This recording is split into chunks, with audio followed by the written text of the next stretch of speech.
ပြားတစ်ပုဒ်ပမာတာလင်းနဲ့သမီးတွေဆွခွာခြင်းမိမနှစ်ပါးမြေဝဲလို့ချင်လောကပြည့်စင်တဘာဝ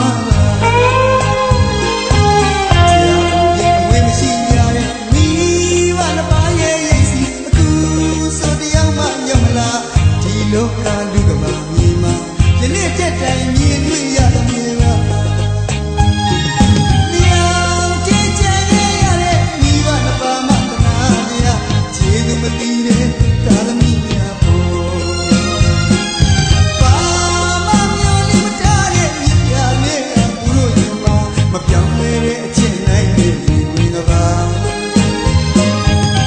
ဦးရင်မူများလို့ဥပမာကြီး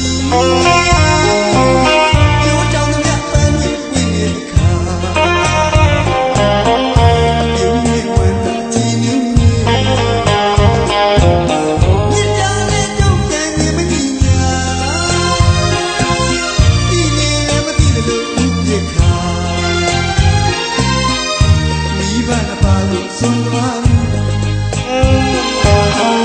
ဂျဝနာစားလည်းမပါစွန်ခွာသွားတဲ့တာလူတည်နာမမေးတဲ့သမီးတွေဆရာတောင်းလို့